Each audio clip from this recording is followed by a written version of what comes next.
बुद्धिमान हाथी की कहानी। एक जंगल में एक हाथी अपने परिवार के साथ रहता था।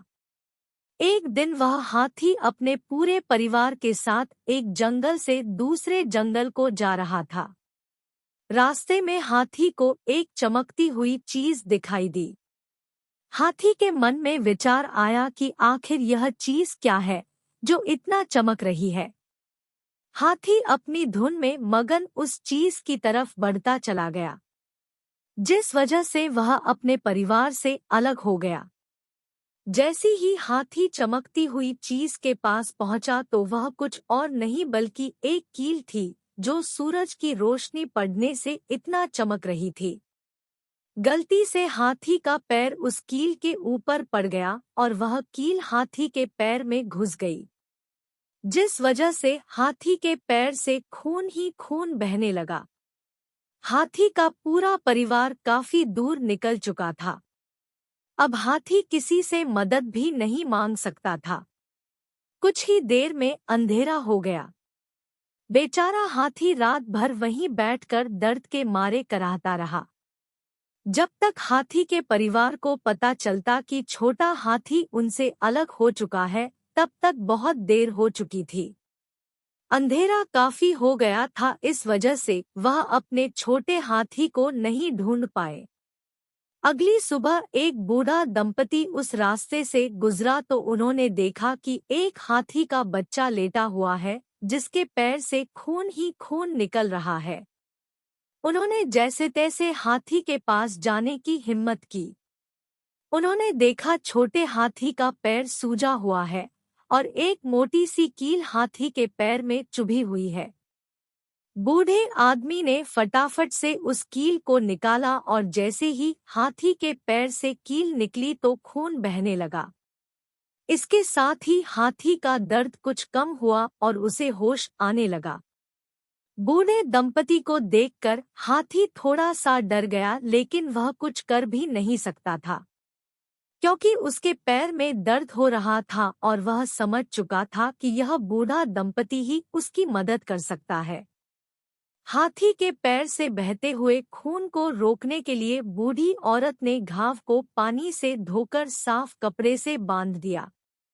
इतनी देर में हाथी का परिवार हाथी को ढूंढते हुए वहां पहुंच गया। हाथियों के एक झुंड को अपनी तरफ आता देख बूढ़ा दंपति डर गया।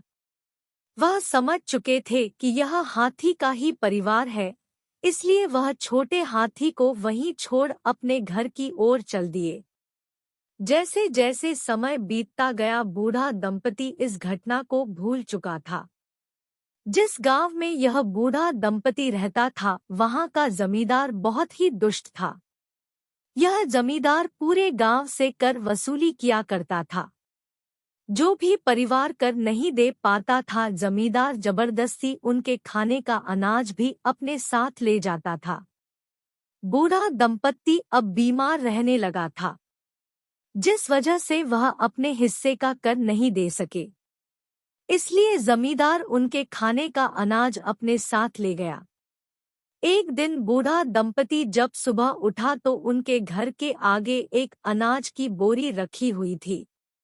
बूढ़े दंपति को यह समझ नहीं आया कि यह अनाज की बोरी कहाँ से आई होगी। चूंकि दंपति के पास खाने के लिए अनाज की कमी थी, इसलिए उन्होंने उस बोरी को अपने पास रख लिया। अब गांव में यह शोर होने लगा कि जमींदार के घर से अनाज की एक बोरी कोई उठा ले गया है। अगले सुबह फिर से बूढ़े दंपति को अपने घर के बाहर एक चीनी की बोरी रखी हुई मिली। इस बार भी यह चीनी की बोरी जमींदार के घर से ही चुराई गई थी। अब बूढ़े दंपति को पूरा यकीन हो गया कि कोई जमींदार के घर से अनाज चोरी करके उनके घर के बाहर रख कर जाता है, लेकिन वह समझ नहीं पा रहे थे कि ऐसा कौन और क्यों कर रहा है। बुद्धिमान हाथी की कहानी यह जानने के लिए उन्होंने अब रात भर जागकर पहरेदारी करने की ठानी।